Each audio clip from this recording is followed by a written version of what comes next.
still not apparent to me.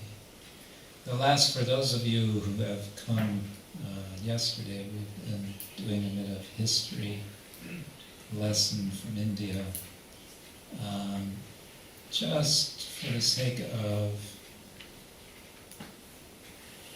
what I think is some basic education that devotees should have about the place from which our tradition, historically speaking, has come.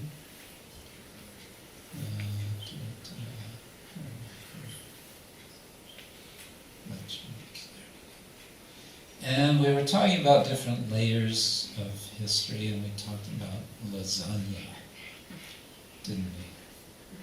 I don't want to repeat everything, and so I'm going to, now what I think I'll do is make a huge jump from the past to the recent, from the ancient past to the recent past.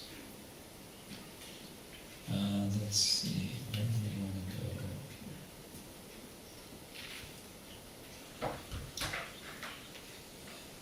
Yeah, India encounters Europe. We talked about one layer of what we call the Indo-Anglian layer. In other words, Indian English. In other words, the time when first Europeans in general, and then eventually the British became the power in what we now call India. And that started, well, one date to sort of peg it on was 1757 or 58, the time when there was a battle called the Battle of Plassey, Plassey, which is somewhere in Bengal, I think West Bengal, somewhere north of Calcutta. There was a battle, and the British, at that time, company soldiers. It was not yet the British military as such, but it was the East India Company, and by this time they had a small army to promote their purposes. They won this battle. And from that time up until 1947, the British more or less ruled more or less of India. Let me see now. What do I want to talk about? Okay, let's go with this.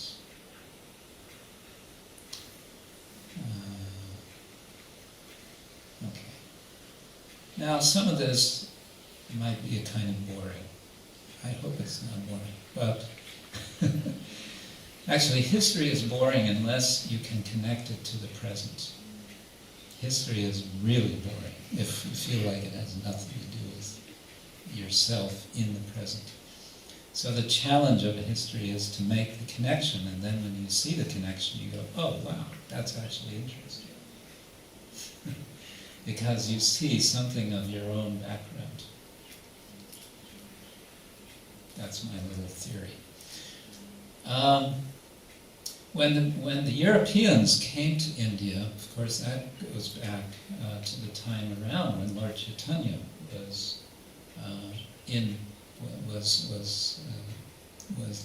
living, was manifest, was living in India, was traveling, was preaching the chanting of the holy name. Around that time, Europeans were coming to India with mainly motivation of seeking economic development. And then from that time, from already 15th century up through 16th, 17th, they were establishing business in trade in India. Now these people who were coming from Europe also had their own history, their own culture, their own conceptions, their own misconceptions, whatever you want to call it, their own, we might want to classify in terms of modes of nature or whatever. But the main point I want to make is they also had a kind of multi-layered consciousness behind them. They had their own, layers of history, all of which they were dealing with and sort of bringing their, let's say, social and political and cultural issues with them. We say in English, they were bringing their own cultural baggage with them.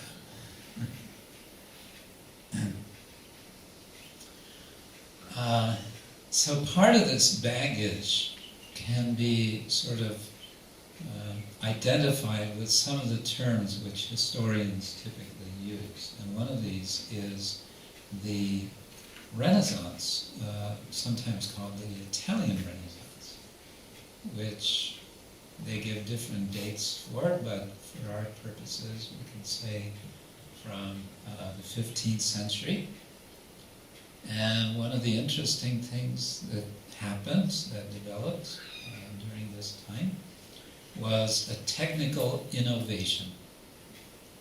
And this technical innovation was movable type, the printing press. Or we can say movable type, which made the printing press possible. The idea that you can, make in relief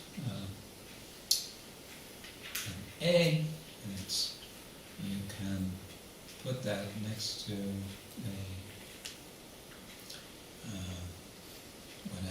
some other letter, and another, and another. You can make a word, and make a sentence, and so on. You can make, out of all of that, along with technology of making paper, you can start making books. And all of this, I think, is quite relevant for the Sankirtan movement, because we, in the Hare Krishna movement, in case you haven't noticed, put a lot of emphasis on books. And basically we still do it. The technology has changed, it's become much more sophisticated, but in some respects it's still the same. It's about taking a piece of paper and imprinting some ink on that paper. So that was happening in the Renaissance.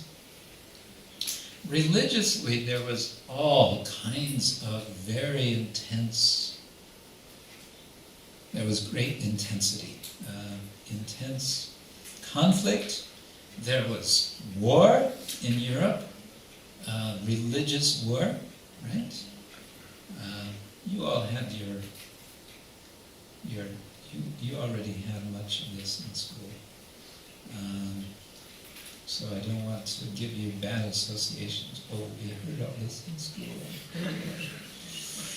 It was so painful. We had to learn all these dates and names. I've purposely forgotten them all. But my point here is that the people who were coming to India were bringing the issues that were there in what's come to be called the Reformation with them.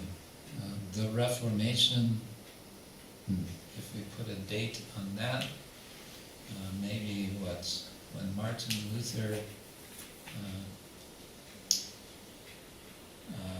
posted his list of complaints against the Roman Catholic Church. What was that, 1520, I think?